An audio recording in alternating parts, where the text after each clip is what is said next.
வணக்கம். நான் Raghukumar, income management consultant. நான் கணேசன் திரு, உங்கள் ஸ்டாக் மார்க்கெட் ப்ராஃபிட் கோச். இன்னைக்கு Ganesan we will see about இன்னைக்கு ஃபுல் டே பார்த்தீங்கன்னா நம்ம மோர் ஆஃப் பிசினஸ் மாடல்ஸ் பத்தி தான் நிறைய பேசிட்டு இருக்கோம். ஏன்னா இது வந்து நியூ டாபிக். ஏன்னா இது தியரி தான், theory, but it is already practice with knowing by any business people. கரெக்டா கணேசன்? ஏன்னா business people they are doing this only. ஏன்னா இது இல்லாமல் இதுதான் base for any business. But இது எப்படி பண்றோம் இன்னும் புரிஞ்சுட்டு பண்ணா பெட்டரா இருக்கும்ட்டு தான் நாங்க இந்த மாடல்ஸை பத்தி பேசிட்டு இருக்கோம். கரெக்டா? Exactly sir. ஸோ நேற்று பிஸ்னஸ் மாடலை பற்றி நேற்று பார்த்தோம். இன்னைக்கு நம்ம பார்க்க போகிறது அதில் என்னென்னலாம் நீங்கள் கண்டிப்பாக பண்ணியே ஆகணும், அது முக்கியமான காம்பனன்ட்ஸ் என்ன, ஒரு கார்னா இதெல்லாம் இருக்கணுன்ற மாதிரி ஒரு பிஸ்னஸ் மாடலில் இந்த மாதிரி விஷயங்கள்லாம் கண்டிப்பாக இருக்கணும் அப்படின்றது தான் இன்னைக்கு பார்க்க போகிறோம். ஸோ அதில் ஃபர்ஸ்ட் என்ன சார் இருக்கு காம்பனன்ட்? அதில் வந்து வேல்யூ ப்ராப்போசிஷன். இந்த business essential components of business மாடலில் ஃபர்ஸ்ட் வந்து வேல்யூ ப்ராப்போசிஷன். அப்படின்னா என்னென்ன, இந்த நீங்கள் வந்து ப்ராடக்ட் வந்து அட்ராக்டிவாக இருக்கணும் கஸ்டமர்ஸ்க்கு.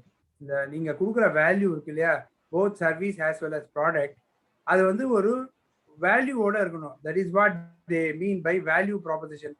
இதில் பார்த்தீங்கன்னா எசென்ஷியல்ஸ் ஆஃப் பிஸ்னஸ் மாடலில் வந்து there are about 10 models. In the Patu, we are going to give you a brief about it. So a feature of this business model is that your product or service should have attraction to your customers. The customer வந்து அதை attract பண்ணணும். அதுதான் first value proposition. Correct. So நீங்கள் எவ்வளோ நல்ல service பண்ண போகிறீங்களோ, if it is in service industry, அது கண்டிப்பாக பார்க்கணும். ப்ராடக்டாக இருந்ததுன்னா அந்த ப்ராடக்ட் ஆஃப்டர் சர்வீஸ் எப்படி இருக்குது, இது ஆஃப்டர் சேல் சர்வீஸ் என்ன இருக்குது, இந்த மாதிரி விஷயங்கள் தான் வேல்யூ ப்ரொபோசிஷன். நீங்கள் வேல்யூ ப்ரொபோசிஷன் ஜாஸ்தி கொடுக்க கஸ்டமர் ஆட்டோமேட்டிக்காக they will come back to you again and again. So இந்த பாயிண்ட் தான் இது முதல்ல. அடுத்த பாயிண்ட் சார், டார்கெட் மார்க்கெட். இது வந்து நீங்கள் எந்த மார்க்கெட், எந்த டார்கெட் குரூப்புக்கு நீங்கள் வந்து கேட்டர் பண்ண போறேன்னு you should have the already you should have analyst that. So specific group யார் உங்க ப்ராடக்ட்ல ஆர் சர்வீசஸ்ல இன்ட்ரெஸ்டடா இருக்கான்னு அதை பத்தி உங்களுக்கு தெரிஞ்சிருக்கும். கரெக்ட். கண்டிப்பாக கிளாரிட்டி இருந்தால் தான் ஏன்னா ஃபோக்கஸ்டாக பண்ண முடியும். ஒரு பில்டராக இருந்தாலும் நீங்கள் வந்து இண்டிவிஜுவல் வீடு கட்ட போகிறீங்களா, வில்லாஸ் மாதிரி கட்ட போகிறீங்களா, இல்லை ஃப்ளாட்ஸ் மாதிரி கட்ட போகிறீங்களா, இல்லை ஜாயிண்ட் வெஞ்சர் ஃபோக்கஸ் பண்ண போகிறீங்களா, இது எல்லாமே வெரைட்டிஸ். இது எல்லாமே உங்களால் பண்ண முடியும். பட் எதை நீங்கள் நிறைய ஃபோக்கஸ் பண்ணுறீங்களோ அது இன்னும் நிறைய பண்ண முடியும். ஆட்டோமேட்டிக்காக அடுத்தடுத்த வெர்டிகல்ஸ்லாம் தானே அமையும். அது இல்லாமல் எல்லாத்தையும் மாற்றி மாற்றி பண்ணிட்டு இருந்தீங்கன்னா people will not remember you. ஏன்னா ஒவ்வொரு டார்கெட் மார்க்கெட் வேறு, இண்டிவிஜுவல்ஸ் ஃபோக்கஸ் பண்ணுறவங்க வேறு, அதே மாதிரி ஃபிளாட்ஸ் போகிறவங்களோட இன்வெஸ்ட்மெண்ட் லெவல் வேற மாதிரி இருக்கும். So be clear. இதுக்கு தான் அந்த டார்கெட் மார்க்கெட்டுக்கான பாயிண்ட்ஸ் சொல்லியிருக்கோம். ஸோ அடுத்த பாயிண்ட் சார், காம்படிட்டிவ் அட்வான்டேஜ். இது வந்து இதோட யூனிக் ஃபீச்சர் என்னன்னா, your product or service that cannot be copied by your competitor. ஒரு நீங்க பார்த்தீங்கன்னா இந்த டீனர்லயே ஒரே 10 கடை இருக்கு. இப்போ ஒரு புடவை கடைனா பக்கத்துல புடவை கடை இருக்கு, பட் எல்லா புடவை கடையிலயும் குப்பல் இருக்கு. ஸோ அந்த மாதிரி யூனிக்னஸ் உங்களோட ப்ராடக்ட்லயோ சர்வீசஸ்லயோ என்ன இருக்கு, அது வந்து அவங்க காப்பி பண்ண முடியாது. தட் இஸ் உங்களோட காம்படிட்டர் காப்பி பண்ண முடியாத மாதிரி இருக்கணும். அந்த மாதிரி நீங்க என்ன வச்சிருக்கீங்க.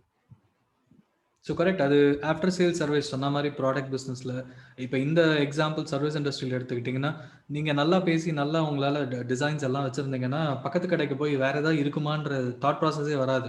இப்போ நீங்கள் வந்து ஒரே மாதிரியே மாடல் வந்து த்ரூ அவுட் த இயர் வச்சுருந்தீங்கன்னா கஸ்டமர் போர் அடிச்சு போய் பக்கத்து கடைக்கு போயிடுவாங்க. ஸோ இந்த மாதிரி விஷயங்கள்லாம் காம்படேட்டிவாக நீங்கள் வச்சுருக்கும் போது I think that is advantage people are looking for. That is advantage you should also have it. So அடுத்த பாயிண்ட் சார், காஸ்ட் ஸ்ட்ரக்சர்.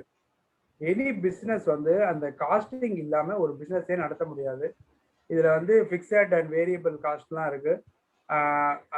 அதை வந்து நீங்கள் எப்படி அதை வந்து அந்த காஸ்ட்டை வந்து அதில் போட்டு லாபம் அடையிறதுன்றது தான் இது காஸ்ட் ஸ்ட்ரக்சரோட மெயின் அப்ஜெக்டிவு. ஏன்னா நீங்கள் காஸ்ட் ஜாஸ்தி ஆக ஆக உங்கள் ப்ராஃபிட்டபிலிட்டி கம்மி ஆகிட்டே இருக்கும். So the fourth point in essential of business மாடலில் வந்து எசென்ஷியல் காம்பனன்ட்ஸ் ஆஃப் பிஸ்னஸ் மாடலில் வந்து காஸ்ட் ஸ்ட்ரக்சர்.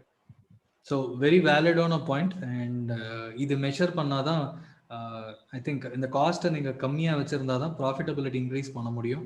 காஸ்ட்டை வந்து பலூன் மாதிரி போயிட்டே இருந்ததுன்னா கண்டிப்பாக ப்ராஃபிட்டபிலிட்டி இருக்காது. பிஸ்னஸ் ரன் பண்ணுறதுக்கான பண்ணுறதே வேஸ்ட்டுன்ற மாதிரி உங்களுக்கு தோண ஆரம்பிச்சிடும். So next point sir, key metrics. Key மெட்ரிக்ஸ்னா நீங்க வந்து உங்க கம்பெனி இதோட எப்படி மெஷர் பண்றது, உங்களோட சக்சஸ் எப்படி மெஷர் பண்றது, that is key metric, that is fifth point. ஏன்னா இதுதான் நாங்க அப்பயே எப்பவுமே சொல்லிட்டு இருப்போம், every weekly once or 15 days once நம்மளோட என்ன பண்ணியிருக்கோம், ஒழுங்கா கரெக்டா பிசினஸ் பண்ணியிருக்கோமா இல்லையா, ப்ராஃபிட்டபிலிட்டி வந்திருக்கா இல்லையா அப்படின்னு every offer you have to see that. அதுதான் key metrics. So I think அது மெஷர்மெண்ட் இல்லாட்டி நம்ம பண்ணுறதுக்கு வந்து நமக்கு தெரியாது கரெக்டாக போகிறோமா இல்லையா, எங்கே இருக்கோம் எங்கே போயிட்டு இருக்கோம், கரெக்டாக தான் போகிறோமா அப்படின்றது தெரியாது. ஸோ ஐ திங்க் ரொம்ப வேலிடான பாயிண்ட்டு. ஸோ அடுத்த பாயிண்ட் சார். ரிசோர்சஸ். இதுல வந்து ரிசோர்சஸ்ல வந்து டிஃபரெண்ட் ரிசோர்சஸ் இருக்கு. Physical, that is human being, financial and intellectual assets of your company. ஏன்னா any product or services requires all these three components. That is physical, இது வந்து human being, financial and also intellectual. இன்டெலெக்சுவல்னா the team work or the business head should have ஒரு நல்ல marketing strategy, இல்ல business எப்படி வளர்க்கலாம் அப்படின்னு அந்த ஒரு இன்டெலெக்சுவல் திங்கிங்கோட இருந்தாதான் அந்த பிசினஸை வந்து டேர்ன் அரவுண்ட் பண்ண முடியும். ஸோ இதெல்லாம் தான் ஒரு assets of the company. Correct. அந்த இது எல்லாமே சேர்ந்தது தான் ரிசோர்சஸ். ஸோ ஃபினான்ஷியல் ரிசோர்சஸ் மட்டும்தான் மோஸ்ட்லி பிஸ்னஸ் ஓனர்ஸ்க்கு தோணும். பட் அது இல்லாமல் physical resources and intellectual thinking நான் சொன்ன மாதிரி, ஸோ இந்த மாதிரி பாயிண்ட்ஸும் வெரி முக்கியமான பாயிண்ட்ஸு இந்த business model or for your business. So அடுத்த பாயிண்ட் சார். 7th பாயிண்ட் வந்து ப்ராப்ளம்ஸ் அண்ட் சொல்யூஷன்ஸ். ஏன்னா உங்க டார்கெட் மார்க்கெட்ல உங்க கஸ்டமர்ஸ் இருக்காங்க இல்லையா, அவங்களுக்கு என்ன பெயின் பாயிண்ட்ஸ் இருக்கு and how your company intends to meet them. இந்த பெயின் பாயிண்ட்ஸை எப்படி you are going to overcome. அது கஸ்டமருக்கு pain point, more point pain point, they will be out of your list at all in the business. So how you are going to address that pain points. So correct. And the solutions you are going to give for that. Exactly. So நம்ம பிஸ்னஸில் யாருக்கா இருந்தாலும் நமக்கே ப்ராப்ளம்னு புலம்பிட்டு இருப்போம்.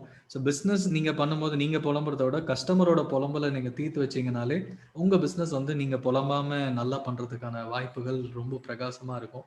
So அதுக்கு முதல் நீங்கள் என்னென்னலாம் கஸ்டமருக்கு ப்ராப்ளம்ஸ் இருக்குது அப்படின்றது தெரிஞ்சு சொல்யூஷன்ஸ் உங்களால் கண்டுபிடிக்க முடியலன்னா அவங்ககிட்டே கேட்டால் கஸ்டமர்ஸே நிறைய சொல்லுவாங்க, இதை பண்ணி கொடுங்க, அதை பண்ணி கொடுங்க, இந்த சர்வீஸ் எக்ஸ்ட்ரா பண்ணுங்க, இந்த ப்ராடக்ட்ஸை நீங்கள் எனக்கு கொடுத்தீங்கன்னா நல்லா யூஸ்ஃபுல்லாக இருக்கும்.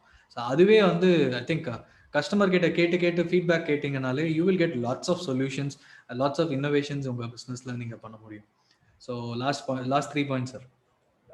நெக்ஸ்ட் வந்து revenue model, a framework that identifies viable income sources to pursue. இதுல வந்து அந்த ரெவென்யூ மாடல்ல என்னன்னா, நம்ம வேரியபிள் இன்கம் நம்மளுக்கு வரும் ஒரு பிசினஸ்ல, அதை வந்து ஹவு டு பர்சியூ தட், அதுதான் நம்மளோட main objective. Revenue model is very very important in the essential components of business model.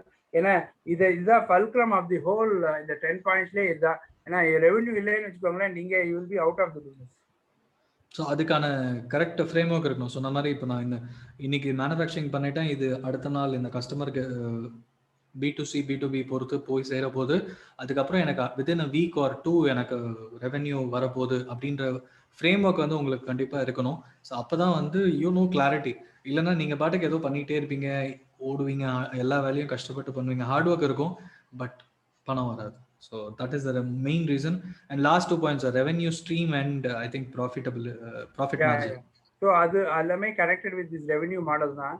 The revenue streamsல வந்து how you can multiply your income, and the last point, the 10th point வந்து how your revenue exceeds your business cost. ஏன்னா அதை வச்சு தான் உங்களோட பிஸ்னஸே. So இதுதான் 10 components of an essential business model.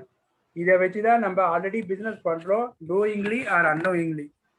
ஏன்னா சிலது வேணா உங்களோட ஒரு ப்ரொஃபஷனல் இருப்பார், chartered accountant or some supervisor or who is very good in the product, அவங்களுக்கு இது தெரிஞ்சிருக்கும்.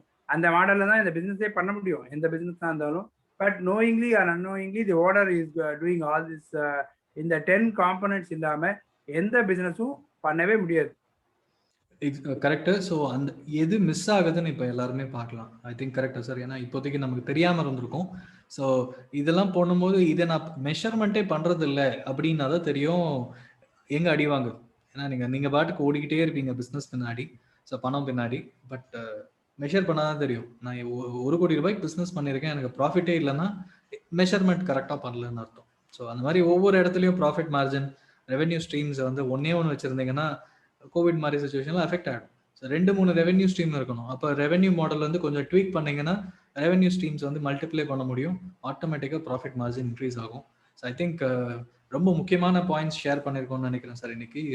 Final conclusion points.